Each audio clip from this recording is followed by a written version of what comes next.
Durablement Vôtre, l'entretien quotidien avec des femmes et des hommes de Lorraine et d'ailleurs, engagés dans une démarche de développement durable dans la sphère écologique, économique ou sociale. Lorsque parfois leur action se situe à l'intersection des trois sphères, elle ou il nous ouvre alors la voie d'un autre monde possible, vivant, viable et vivable. Durablement Vôtre, en partenariat avec les radios associatives de Lorraine. Aujourd'hui, nous évoquerons la nature du point de vue de la philosophie, puisque c'est le thème retenu cette année pour le plan national de formation des enseignants en philosophie, organisé par le ministère de l'Éducation nationale, judicieusement complété par un volet grand public, co-organisé par le Forum d'Hydro-Langres et la ville de Langres. Nous sommes aux rencontres philosophiques de Langres, en Haute-Marne, qui se déroulaient du 2 au 8 octobre 2017. Éric Mutschler, Durablement Vôtre.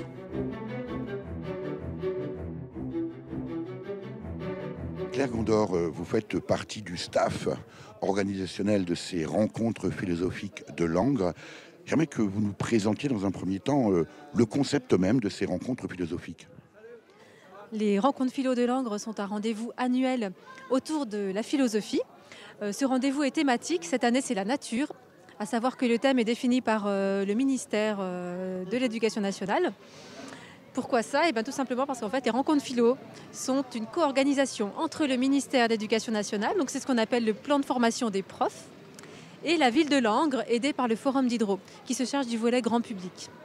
Et donc nous, Médiathèque, nous sommes chargés de l'organisation de la librairie éphémère des rencontres philo. Alors on verra peut-être plus précisément tout à l'heure cette dimension formative du plan de formation nationale. Alors là, on sait le volet éducation nationale. Vous, Claire Gondor, vous êtes plus particulièrement chargée du volet grand public. Ça veut dire quoi ? Ça veut dire qu'en fait, à côté ou en contrepoint du programme de formation qui est quand même de haut vol, il faut le reconnaître, nous faisons des propositions pour le grand public, pour les Langrois, pour les habitants de la région, parce que ça vient de très loin. Et alors, c'est des propositions familiales. Cette année, avec la nature, c'est vrai que nous sommes favorisés. C'est beaucoup plus facile de proposer des actions pour les enfants, notamment, que sur d'autres thèmes qui peuvent paraître plus arides. Voilà, donc nous avons des expositions interactives, de la photo, des ateliers nature, de la fabrication de petits objets naturels. Nous avons également donc la fameuse librairie, avec donc des exposants, des libraires, éditeurs qui viennent présenter des ouvrages en rapport avec la thématique de la nature. Claire Gondor, c'est un double défi, à la fois de parler de philosophie au grand public, de nature, vous venez de dire, c'est un peu plus facile. Est-ce que les gens viennent ici aux rencontres philosophiques de Langres découvrir la philosophie à travers la nature ou la nature à travers la philosophie ? Excellente question. Il faudrait peut-être leur poser cette question-là à eux. Moi, je dirais qu'en fait, c'est d'abord la nature. Ils viennent pour la nature et chemin faisant, découvrent des penseurs, découvrent des ouvrages qui petit à petit les amènent à la philosophie. Alors, il y a bien deux volets, ça on l'a bien compris. D'un côté, le plan de formation nationale qui s'adresse, lui, aux inspecteurs généraux, aux inspecteurs, à l'éducation nationale, aux enseignants de philosophie, et puis le volet grand public. Est-ce qu'il y a un contact entre les deux ? Oui, il y a un contact de fait, parce que en fait, dans les conférences, vous retrouvez du grand public. On a pu le voir à différents moments, et vice-versa. Les profs, pour ce qui nous concerne, se rendent à la librairie éphémère. Alors, n'ont pas trop le temps de suivre les rendez-vous en journée. En revanche, en soirée, il n'est pas rare qu'on les retrouve au cinéma, au théâtre, au spectacle. Quand on voit le succès de ces rencontres philosophiques, ça ne vous donne pas envie de pérenniser l'opération, alors peut-être pas uniquement sur la dimension philosophique, mais en tout cas sur la dimension nature, environnement, développement durable, compte tenu de l'intérêt croissant de ces questions-là aujourd'hui auprès du public ? Dans nos territoires en Haute-Marne, c'est un intérêt quotidien de la part de notre public. Vous parlez nature, vous parlez paysage, vous parlez... Enfin voilà, ce sont des thèmes qui intéressent tout un chacun. Et je dirais qu'en fait, on le fait au quotidien déjà. Il y a beaucoup d'initiatives en ce sens tout au long de l'année. Et c'est pas parce que les rencontres philo cette année ont pour thème la nature que nous nous cantonnons à ce court moment d'octobre pour développer ces thématiques-là. Merci Claire Gondor. Merci à vous. Durablement Vôtre, Éric Mutschler.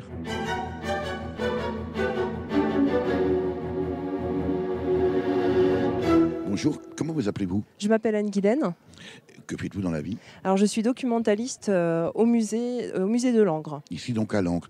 Qu'est-ce qui vous amène à assister aujourd'hui aux rencontres philosophiques de Langres qui, je le rappelle, se déroulent du 2 au 8 octobre 2017, Anne-Guylaine? Alors, quand je suis arrivée à Langres il y a 6 ans, c'était les premières éditions. Et c'était entre autres une de mes collègues qui faisait partie de l'association Forum d'Hydro qui organisait cet événement. Et donc, je me suis proposée en tant que bénévole. Et depuis, je suis ces rencontres. Qu'est-ce qui vous intéresse? Qu'est-ce que vous y trouvez dans ces rencontres? Alors, peut-être plus particulièrement cette année sur le thème de la nature, Anne-Guylaine. Avant tout, les rencontres pour moi c'est un moment qui dynamise Langres. C'est un des événements qui dynamise Langres. Et on peut participer à beaucoup de spectacles et de conférences. Et je trouve que j'y viens pour éveiller ma curiosité et participer au plus de spectacles possible. Voilà.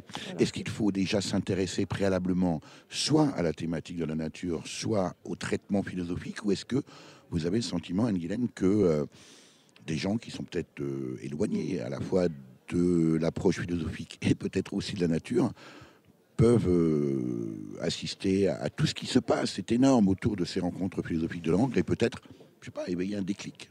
Alors, je pense qu'il faut effectivement venir en ces rencontres avec peut-être une envie, même un intérêt pour la philosophie. Mais avant tout, je pense qu'il faut se laisser porter un peu par le contexte et puis peut-être commencer par un spectacle. Et au bout d'un moment, on rencontre quelqu'un et finalement, on finit dans une conférence, etc. C'est une forme de cheminement après tout? Oui, un cheminement, peut-être des opportunités. Et puis, c'est sûr que ça peut faire peur à certains. Surtout quand on lit l'introduction du programme, oui. C'est un peu compliqué. Hein. Personnellement, moi, je commence toujours...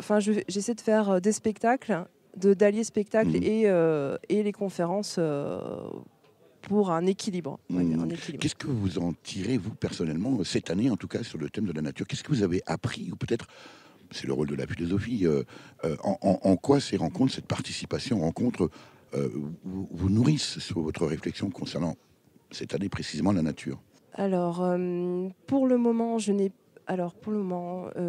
fait, par exemple, il y a une conférence sur l'art des jardins. Et j'ai pas encore tout à fait terminé le programme, donc j'en entends encore. Mais par exemple, ce matin, je sors d'un petit déj philo sur qu'est-ce qu'un être humain. Et alors? Et je pense qu'on ressort avec beaucoup de questionnements. Plus de questions en sortant qu'en entrant. Mais en même temps, on conforte sa démarche personnelle, sa réflexion, on pousse sa curiosité et c'est très très agréable à vivre. Est-ce que vous avez le sentiment, Anne-Guylaine, que la philosophie peut nous permettre de résoudre, ou en tout cas de contribuer à la résolution des grands enjeux aujourd'hui qui concernent l'avenir de notre planète? Je pense que oui. À mon niveau, je n'ai pas assez de bagages pour répondre à cette question. En tout cas, pour moi, la philo, c'est toujours je suis dans une démarche personnelle, effectivement, quand je viens ici. C'est-à-dire démarche par rapport à mes propres réflexions, avoir de nouvelles perspectives aussi, de nouvelles perspectives de réflexion, se repositionner par rapport à ce que j'entends, etc. Ouais. Est-ce que penser, c'est agir? Bonne question. Je dirais d'abord penser, oui. Et puis, ça peut effectivement mener à une action. Plus tard. C'est votre cas? Oui, dans certains cas, oui. D'autres, je pense encore. Merci infiniment, Anne-Guylaine. Prépare-toi, merci. Petit garçon. Elle sera longue, l'expédition. Et même si on n'en revient jamais vivant, il faut marcher droit devant.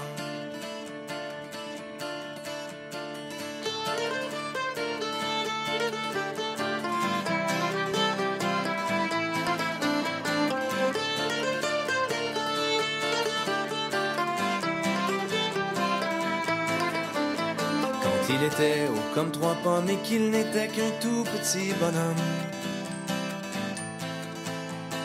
le poussa hors du berceau, lui mettant un baluchon sur le dos. Le bagage vide d'expérience, il posera le pied dans son existence. On n'est pas si tôt arrivé que l'on doit faire face à sa destinée. D'abord il faut franchir ce fleuve qui est l'enfance de toutes les épreuves. Là où même sa propre famille risque de le couler par la torpille. Déjà on saura si sa coque et son bateau traverseront les époques. Ou bien s'il ramera à la dure dans une chaloupe remplie de fissures. Prépare-toi, petit garçon, elle sera longue, l'expédition. Et même si on n'en revient jamais vivant, il faut marcher droit devant.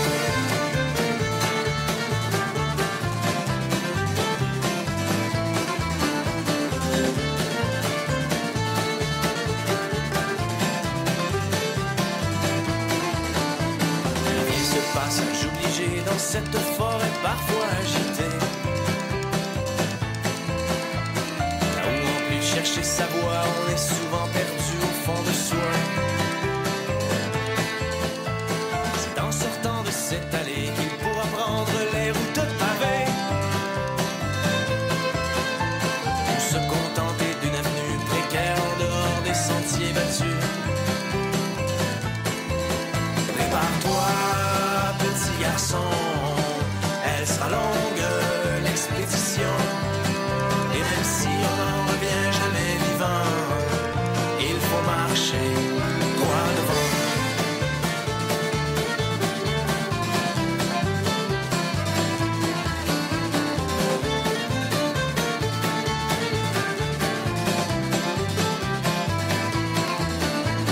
Enfin naît la montagne hostile et son ascension au mille périls. Où les victoires sont triomphales, mais où les chutes sont souvent brutales. Seuls quelques-uns se hissant haut et réussissent à planter leur drapeau. La plupart stoppent à mi-trajet et se résignent bien à la cour du sommet. Prépare-toi, petit garçon, elle sera longue, l'expédition. Et même si on n'en revient jamais vivant, il faut marcher droit devant. Quand viendra l'âge du bilan, l'important sera que tu sois content. Car on fait ce qu'on peut dans la vie, tout dépend de ce qu'on a comme outil. On voudrait tous être aux commandes, mais l'offre est plus petite que la demande. Que l'on soit minus ou géant, il faut être fort pour traverser le temps. Bonne chance.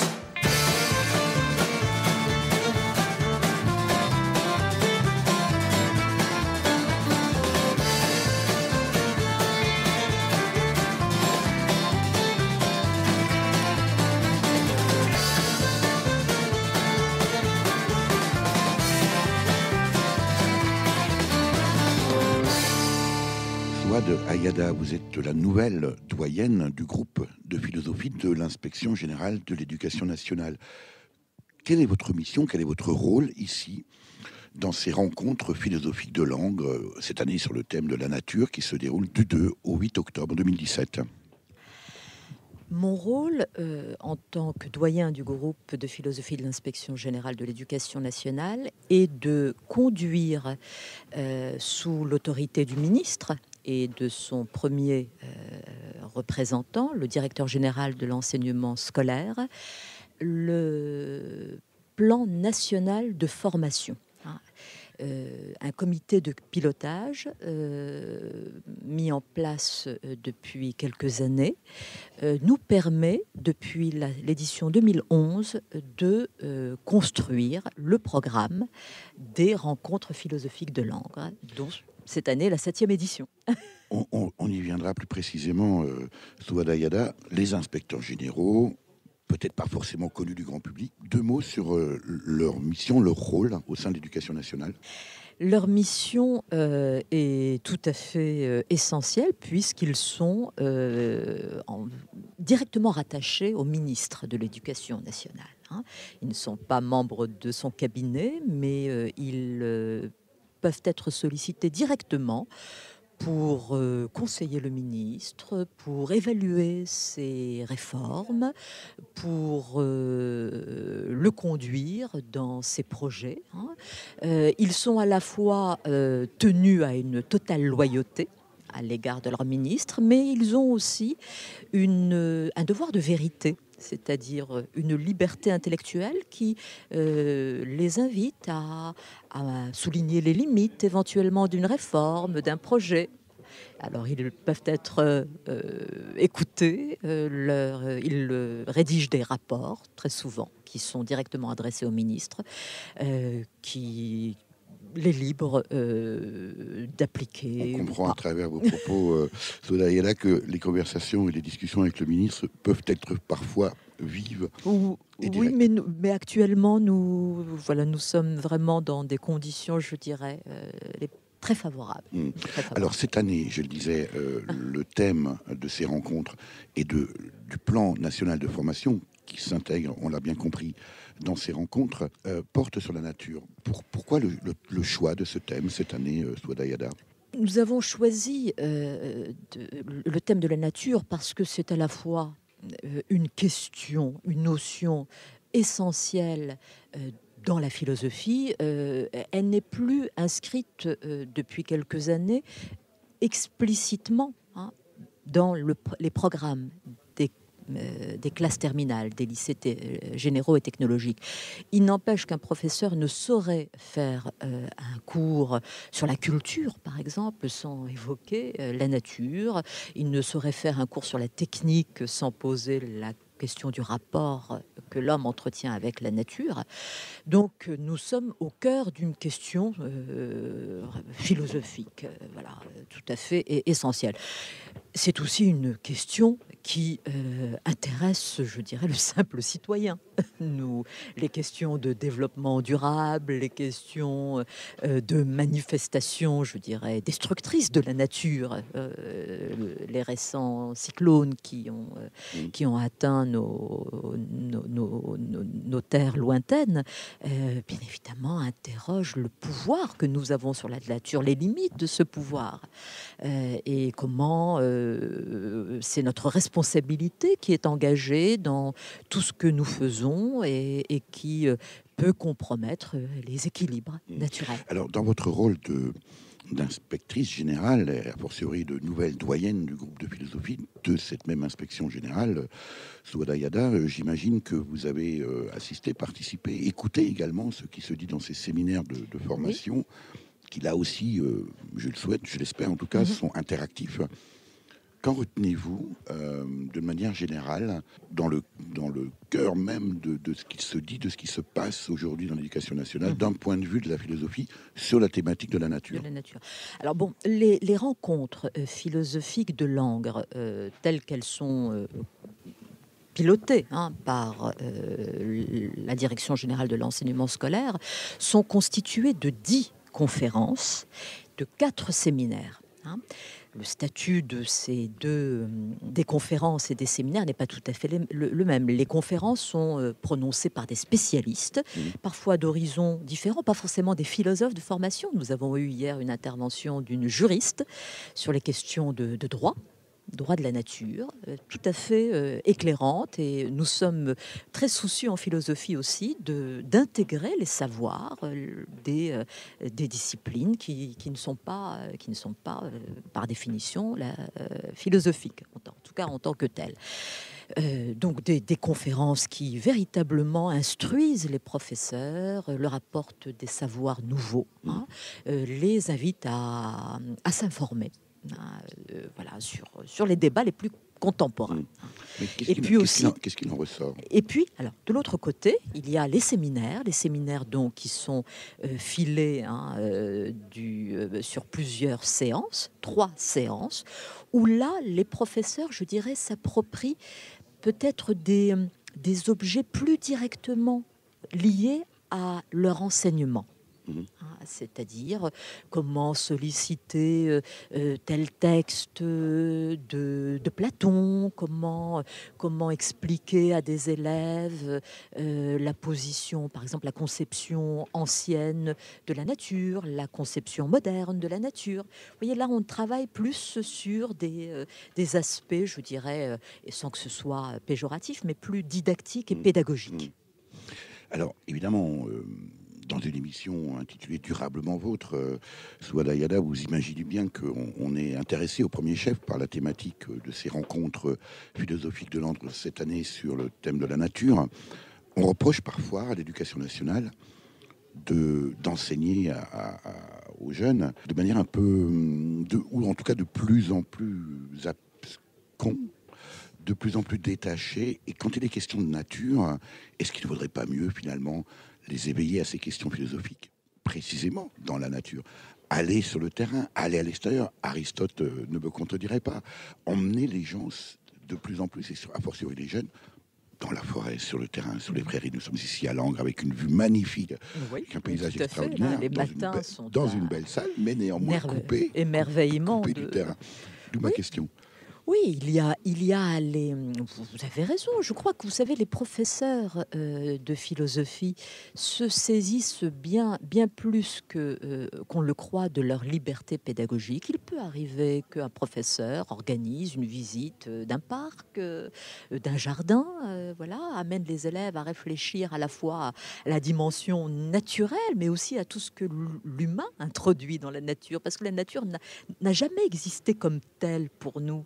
Elle a toujours été, elle porte toujours la trace de l'humain. Ça, c'est bien un propos de philosophe. Mais oui, elle porte la trace de l'humain. Le jardin, ce que nous appelons le paysage, là, il est pleinement façonné par l'humain, dans un souci de beauté, dans un souci de préservation. Et c'est pour vous dire que la nature, c'est aussi ce que l'homme en fait. C'est ce que l'homme en fait. Alors, vous expliquez tout à l'heure, au début de votre intervention, Souad Ayada, le rôle de conseiller également du ministre, en l'occurrence de l'Éducation nationale. Que restera-t-il de ces rencontres ici à Langres et j'ai envie de dire, que rapporteriez-vous cette année au ministre sur cette thématique-là, qui puisse éventuellement influer sur... la politique précisément pourquoi pas, de préservation de la nature? Je lui indiquerai tout d'abord combien je suis heureuse, honorée qu'il ait pris le temps de nous adresser une vidéo. Il était prévu qu'il ouvre. Ça, c'est la nouvelle mode, c'est la nouvelle technique. Ça. Voilà, il devait ouvrir nos rencontres jeudi. Finalement, il n'a pas pu venir et il a tenu à nous envoyer un petit signe de soutien, signe de présence, et puis signe d'intérêt, bien sûr, pour ce thème tout à fait central que nous abordons. Qu'attend-il de la philosophie sur la nature? Eh bien, comme je crois vous l'avoir suggéré un petit peu tout à l'heure, il attend que la philosophie vienne, rappeler que, pour reprendre la formule de Rabelais, science sans conscience n'est que ruine de l'âme. C'est-à-dire que le souci humaniste doit toujours accompagner nos progrès techniques et scientifiques. Il ne faudrait pas que le progrès technique s'accompagne inévitablement, comme parfois nous en avons le sentiment, d'une décadence morale, spirituelle et humaine. Donc, je crois que la philosophie sert à cela. La philosophie vient aussi, je dirais peut-être aussi un peu défaire, déconstruire tous les lieux communs que nous avons et que nous n'arrivons pas à situer dans l'histoire, que nous n'arrivons pas à mettre en perspective, qui deviennent des dogmes. Vous voyez, par exemple, vous nous évoquions tout à l'heure la notion de développement durable, c'est devenu quelque chose que nous reconduisons sans savoir véritablement de ce dont il s'agit. Eh bien, la philosophie essaie toujours de revenir à la question qu'est-ce que qu'est-ce que et quel est le sens de ce que nous faisons. Merci beaucoup, Souad Ayada. Et puis, vous avez également le moment de clôture tout à l'heure de ce plan de formation nationale. Nous allons donc à 11h présenter l'intervention de Monsieur le ministre de l'Éducation nationale. Il y aura une conférence de clôture confiée à un grand physicien. Voilà, qui nous présentera l'état de la physique moderne, contemporaine.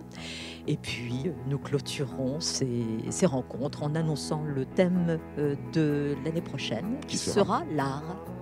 Eh bien, écoutez, peut-être à l'année prochaine. Merci à l'année infiniment. Prochaine. Merci à vous.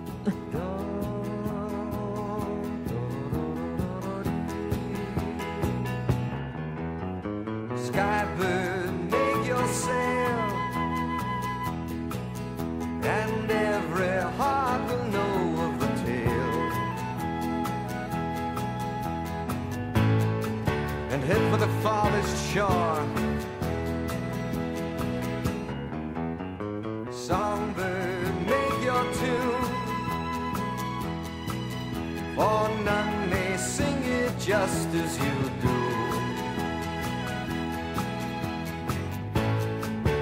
Make your song be heard.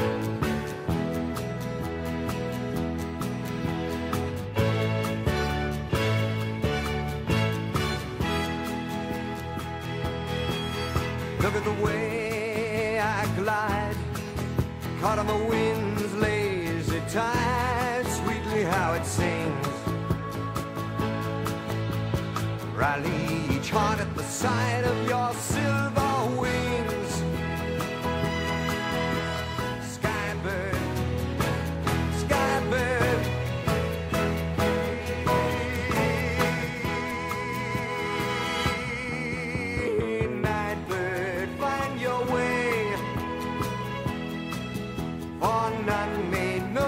Just as you may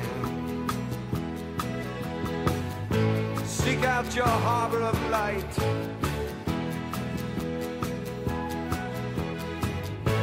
let your song be heard.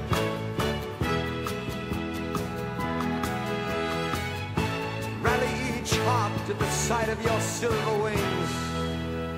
Durablement vôtre, Éric Mutschler. Voilà, nous sommes à la sortie d'un séminaire, d'un des séminaires lors de ces rencontres philosophiques de Langres. C'est du 2 au 8 octobre 2017 et c'est en Haute-Marne.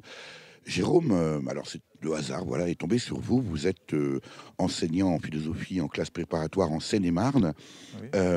Que retirez-vous de ce séminaire, ou en tout cas de ces rencontres, dont le thème cette année porte sur la nature ?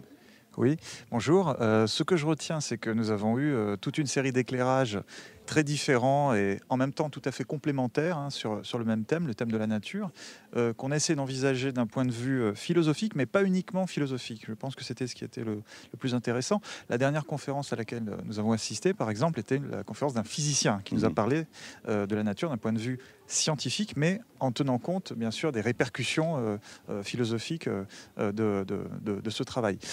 Donc, ce qui m'intéressait, c'est le fait qu'on a pu combiner des approches différentes de la nature et en même temps des approches qui se recoupaient et qui permettent de comprendre cet objet très complexe.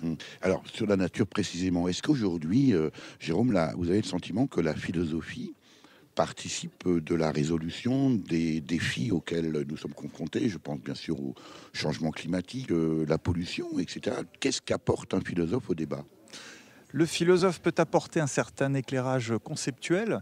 Il peut par exemple essayer d'aider à la définition des termes importants que nous utilisons. Qu'est-ce que la nature? Qu'est-ce que la matière, par exemple?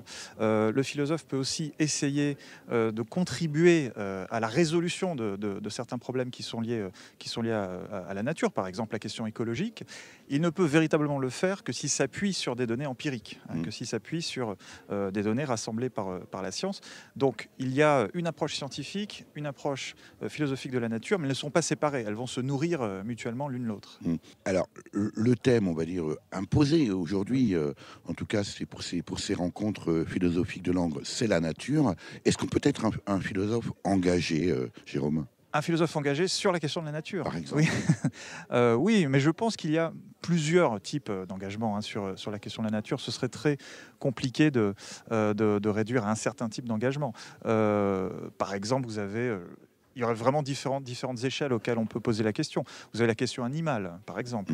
Le fait que nous ayons acquis un certain nombre de données scientifiques sur les animaux, la question de la souffrance animale, éventuellement la question de la conscience de certains animaux, a des répercussions philosophiques et a des répercussions éthiques précises sur la façon dont nous devons les traiter.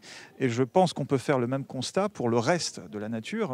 Encore ce matin, nous avons eu une conférence très intéressante sur l'inorganique, les pierres, par exemple. Eh bien, le fait de réenvisager la façon de les voir a aussi des répercussions sur la façon de traiter ces êtres, ces différents êtres qui composent la nature. En même temps, vous ne répondez pas tout à fait à mes questions. Je vais essayer de faire mieux. Est-ce qu'on peut être un philosophe engagé dans la mesure où le philosophe, par posture, est tout le temps dans la question ? Oui. Est-ce que aujourd'hui, la réflexion des philosophes peuvent, encore une fois, contribuer à... On parle beaucoup, évidemment, alors c'est peut-être un peu excessif, mais la remise en question de l'existence de l'humain sur la Terre, est-ce qu'on peut aller jusque-là ? Est-ce que le philosophe peut contribuer à cette réflexion et à éviter peut-être cette catastrophe ? Oui, bien sûr. Et d'ailleurs, certains ont essayé de le faire. Je peux citer au moins un nom. On pourrait citer beaucoup de noms, mais par exemple, le travail de Hans Jonas est tout à fait allé dans cette direction. Donc oui, il y a différents types d'engagement du philosophe. Si on pense bien sûr à la question politique, il peut y avoir chez les philosophes la capacité d'énoncer clairement un certain nombre de problèmes, tout en gardant quand même un recul conceptuel, mais d'énoncer à la fois clairement et conceptuellement un certain nombre de problèmes pour être en quelque sorte des lanceurs d'alerte privilégiés qui peuvent s'adresser aux politiques et à la population. Oui, tout à fait. À côté de vous, Gilles, vous sortez également de ce séminaire ici aux rencontres philosophiques de Langres.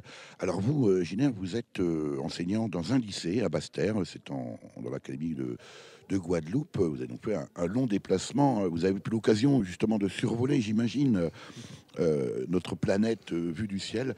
Même question, qu'est-ce que vous retenez essentiellement de ces rencontres ici qui, encore une fois, accueillent ce plan national de formation de philosophie à Langres? Alors, je suis un petit peu de sensibilité assez voisine de celle de Jérôme. Alors, tout d'abord, ce qui m'a frappé, c'est bien sûr la diversité des interventions. Et ce qui m'a aussi réjoui, c'est que bien souvent, les philosophes, contrairement à ce qu'on pourrait penser, en fait, sont en prise avec la recherche scientifique sur ces questions. Et donc, on a eu beaucoup d'informations précises sur les différentes, on va dire, régions naturelles, aussi bien les êtres vivants, en tout cas ce qu'on appelle les êtres vivants, les animaux, les plantes, jusqu'aux cristaux. Et même, un des intervenants a même voulu inclure dans cette catégorie de vivants les pierres, ce qui est quand même très osé. En tout cas, c'était très, très intéressant. On a eu différents aspects aussi, l'aspect politique lié à la nature, c'est-à-dire des questions de genre, de sexe, qui ont été questionnées et politiquement engagées aussi, cette réflexion, des questions juridiques. Et en tout cas, ce qui est frappant, c'est précisément à la fois cette diversité. Bien sûr, il y a des divergences sur les positions soutenues. Et en même temps, cette espèce de cadre où on peut discuter des divergences, justement. Alors, vous êtes enseignant dans un lycée. Aujourd'hui, quelle est l'attitude des jeunes, de la nouvelle génération, à la fois vis-à-vis de la philosophie et plus précisément par rapport à la philosophie portant sur la nature? Alors, c'est un métier difficile que vous faites quand même, non? Oui, c'est un métier difficile, mais c'est peut-être pas l'aspect le plus difficile qu'on a, puisqu'on a bien souvent des élèves quand même bien disposés, très curieux, puisque l'espace philosophique en classe est quand même un espace relativement libre. Donc les élèves sont très très très contents hein, de cet espace d'échange où on les invite à penser et on ne leur impose pas des pensées, on les invite à la penser. Et puis concernant par contre la nature, je trouve qu'ils sont très sensibles. J'ai vraiment eu l'occasion de le voir bien souvent. Alors j'ai fait une expérience récemment, j'ai fait venir un collègue qui parlait justement d'éthique animale. Et je me suis rendu compte que les élèves étaient vraiment très concernés par cette affaire. Est-ce que, Gilles, il ne faudrait pas emmener les enfants dans la nature, ou les jeunes dans la nature, plutôt que de faire venir le naturaliste dans la salle? Alors, j'ai envie de dire que je n'ai pas envie de faire le choix. Parce qu'il est possible de faire les deux. Parce qu'il est possible de faire les deux. Il est concrètement possible de faire les deux. Est-ce que vous faites les deux? Oui, j'ai cette chance-là en permanence. Hein. J'habite dans un endroit où effectivement la nature est omniprésente encore. Mon lycée est au pied d'un volcan et tout près de la mer. Donc les élèves sont en permanence plongés dans la nature. Il ne leur manque plus que la réflexion sur la nature. Et donc, je m'efforce de leur apporter cela. Votre point de vue est très intéressant. Est-ce que justement, en métropole, vos collègues, pensez-vous que vos collègues ont la même chance je pense par exemple à des gens qui sont en région parisienne, qui sont au contraire très éloignés de la nature. Parler de la nature, alors déjà, en ont-ils une connaissance sensible? Et peut-on philosopher sur un objet dont on n'a peut-être qu'une perception très éloignée? Oui, je pense aussi que c'est peut-être ce qui fait l'urgence de la réflexion. C'est-à-dire que ceux qui, comme moi, sont plongés en permanence dans la nature, peut-être ne perçoivent pas l'urgence de la chose, puisqu'ils y sont en permanence. Ils ont un contact direct avec la nature, quoique, de temps en temps tout de même, nous avons des signaux d'alerte concernant des bouleversements que peut-être nous avons induits dans la nature. Mais je pense que vraiment, la situation, par exemple, de ceux qui vivent dans les grandes villes et qui n'ont un rapport finalement à la nature que sur le mode de l'environnement ou des jardins. Oui, d'ailleurs, ça a été évoqué plusieurs fois ce matin, où lorsqu'on évoque la nature, on parle de jardin et de paysage. Oui. Alors ça, je pense que c'est une situation très très urgente et qui doit nourrir la réflexion, bien au contraire. C'est-à-dire une formation, quasiment une formation écologique naturaliste des philosophes? Oui, oui, mais je pense que, comme disait Jérôme tout à l'heure, il y a effectivement tout un travail qui est effectué par les philosophes. Il y a des philosophes qui prennent très au sérieux cette question, qui écrivent à la fois sur le droit des animaux, des philosophes qui écrivent sur l'environnement en général, bien sûr, des philosophes qui écrivent même, essayent de trouver des catégories pour mettre en place, pour accueillir dans notre espace des animaux qui ont été modifiés par notre contact, et nous aussi par leur contact, et donc qui essayent d'introduire dans le droit peut-être des catégories juridiques qui leur permettent un accueil, un meilleur accueil en fait. Par exemple, on peut penser aux rongeurs, qu'on qualifie bien souvent de parasites, les rats, des choses comme ça. Ils sont ni dans la nature, ni hors de la nature. Bon, voilà. Et donc, les philosophes prennent très, très, très au sérieux ces questions-là. Voilà. Et à travers votre témoignage, on sent aussi cet ancrage en prise directe avec le monde réel et l'actualité. Oui, oui, bien sûr. Oui, bien sûr. Comment rester indifférent quand on est philosophe? Il y a bien sûr une espèce de vision du philosophe un peu éloignée de tout, un peu Thalès, qui a les yeux fixés sur le ciel et qui ne voit pas ce qu'il y a à ses pieds. Mais non, je pense que les philosophes ont toujours été très très proches de leur présent. Merci à vous. Bon retour également aux uns et aux autres. Tu veux que je te dise, toi? Tu me plais. Comment tu t'appelles? Mowgli. Et il va immédiatement aller au village des hommes. Comment au village des hommes? Ils vont le gâcher. Ils vont faire de lui un homme. Oh, Balou, je veux rester ici avec toi. Ouais, tu parles que tu restes. Oh, et de quelle façon crois-tu qu'il arrivera à survivre? De quelle façon il va survivre? Qu'est-ce que ça veut dire? De quelle façon? Il est avec moi, n'est-ce pas? Et je vais lui apprendre tout ce que je sais. Eh bien, ça sera vite fait. Écoute ce que je vais te dire, mon petit bonhomme. Tout ce que tu as à savoir, c'est que Il en faut peu pour être heureux, vraiment très peu pour être heureux. Il faut se satisfaire du nécessaire. Un peu d'eau fraîche et de verdure que nous prodigue la nature. Quelques rayons de miel et de soleil. Je dors d'ordinaire sous les frondaisons. Et toute la jungle est ma maison. Toutes les abeilles de la forêt butinent pour moi dans les bosquets. Et quand je retourne un gros caillou, je sais trouver des fourmis dessous. Essaye, c'est bon, c'est doux. Tu manges des fourmis? Ah, tu peux me croire, tu verras, c'est fameux, ça vous chatouille, hein? Mowgli, attention! Il en faut vraiment peu, très peu, pour être heureux. Mais oui! Pour être heureux, il en faut peu pour être heureux, vraiment très peu pour être heureux. Chassez de votre esprit tous vos soucis. Prenez la vie du bon côté, riez, sautez, dansez, chantez, et vous serez un ours très bien léché. Cueillir une banane, oui, ça se fait sans astuce, mais c'est tout un drame si c'est un cactus. Si vous chipez des fruits sans épines, ce n'est pas la peine de faire attention. Mais si le fruit de vos rapines est tout plein d'épines, c'est beaucoup moins bon. Alors petit, as-tu compris? Oui, merci Balou. Oh, c'est pas vrai. Jamais j'ai entendu de telles stupidités. Alors viens, toi, et en cadence. Oh, il en faut vraiment peu, très peu pour être heureux. Pour être heureux? Pour être heureux. Mais si tu profitais de ce que tu es là-haut pour me gratter un peu l'épaule droite, hein? Gratte, oh, un poil plus bas, oui, c'est ça, c'est ça. Oh, oh, que c'est bon, Mowgli. Oh, que c'est bon. On va se servir d'un arbre et un gros, ça me démange trop. Est-ce que t'es drôle, Balou? Ah, c'est ça. Ah oui. Ah. Ah, ça fait du bien. Ah. Ah, encore un peu. Yep. Ah.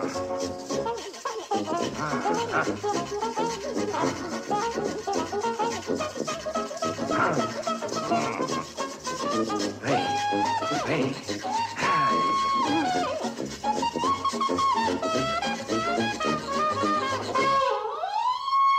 Oh mon Dieu, ce que c'est bon de vivre. Essaie, et détends-toi. Oui, rafraîchis-toi. Mets-toi à l'aise. Viens sur mon ventre. Et laisse-moi te dire une chose, petit frère. Si tu travailles comme cette abeille, tu te rendras malade. Ne gâche pas ton temps pour l'impossible. Et si tu peux le trouver, alors tant mieux pour toi. Et tu verras que tout est résolu lorsque l'on se passe des choses superflues. Alors tu ne t'en fais plus. Il en faut vraiment peu, très peu pour être heureux.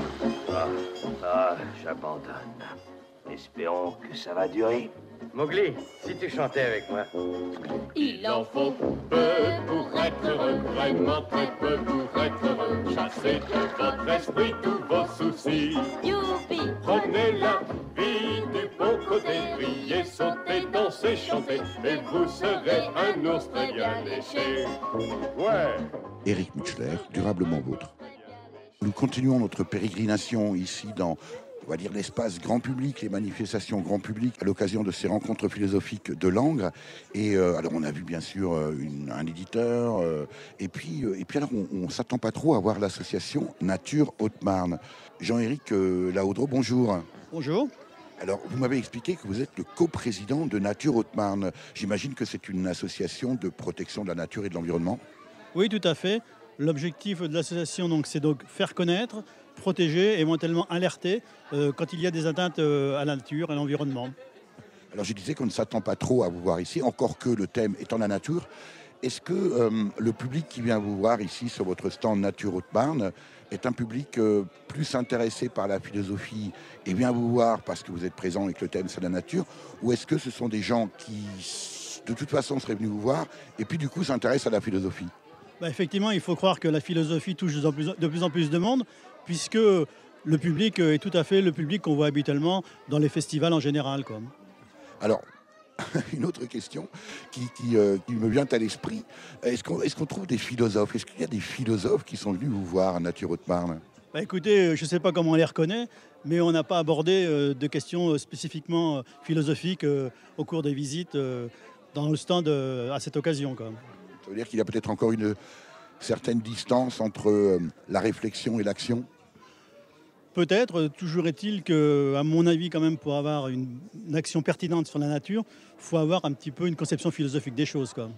En même temps, il faut aussi, Jean-Éric Laudreau, des adhérents, des militants. Et aujourd'hui, j'imagine que Nature Haute-Marne, s'il existe, c'est essentiellement grâce aux bénévoles. Est-ce qu'il y a suffisamment de monde qui vous soutient? Bah, écoutez, bon, on est déjà une petite équipe de responsables, mais on n'est jamais assez pour protéger la nature, surtout qu'en ce moment, bon, les atteintes à l'environnement continuent. Et donc, tous sont bienvenus pour venir nous aider, quoi. Quels sont aujourd'hui les principaux dossiers, les principaux chantiers sur lesquels vous travaillez? Bah, écoutez, on a fait une intervention récemment à la ville de Chaumont, puisqu'il y a une rénovation de quartier qui s'est concrétisée par l'abattage de 140 arbres. Donc on s'est battu, mais bon, on a peut-être réussi à sauver quelques arbres. Mais ça a été l'un des derniers dossiers, quoi. Autrement, il y a toujours des dossiers en cours. Je me souviens en particulier qu'on a eu une action juridique sur la destruction des ruisseaux en forêt, etc., quoi. Il y a des dossiers en permanence, quoi. Et quelles sont les questions que vous posent ici les visiteurs sur cet espace public à l'occasion des rencontres philosophiques de Langres? Bah, écoutez, c'est des questions assez concrètes sur la connaissance de la nature. Bon, on a déjà le contact avec la nature par l'intermédiaire des nichoirs qui sont fabriqués par l'atelier Citel de Langres, des locaux. Et puis sur effectivement la connaissance des arbres, la connaissance des insectes, etc. C'est vraiment une soif de connaissance de la nature. Des choses très concrètes et très pratiques. Merci Jean-Éric. Je vous en prie. Durablement vôtre, Éric Mutschler.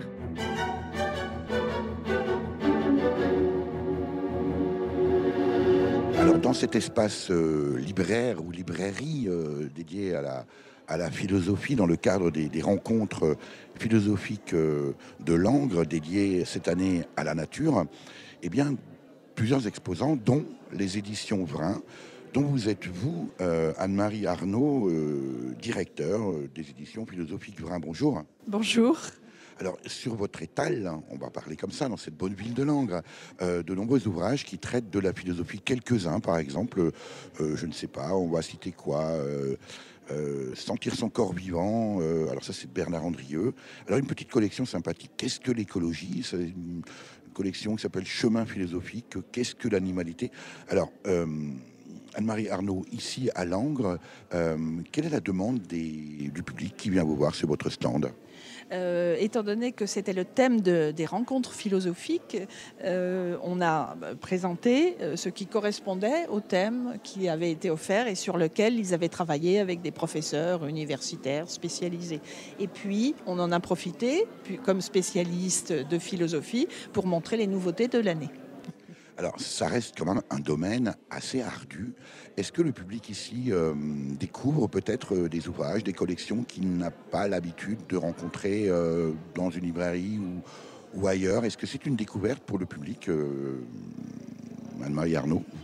Oui, c'est une découverte parce que la subsistance malheureusement des librairies dans le tissu de la France, hors des villes universitaires, est quand même très mise en question.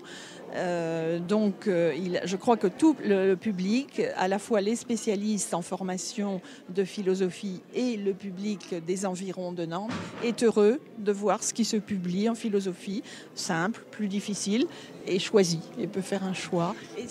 Voilà. Parce que vous cumulez quand même les difficultés, non seulement de l'édition actuelle, on le sait, avec les très grands comme Amazon, bien sûr, et puis vous cumulez la difficulté avec la philosophie, qui est quand même un thème un peu ardu. Comment ça se passe très concrètement aujourd'hui sur le marché du livre de philosophie dédié à la nature? Ça va être compliqué comme question. Ah oui, oui, vous me compliquez la vie.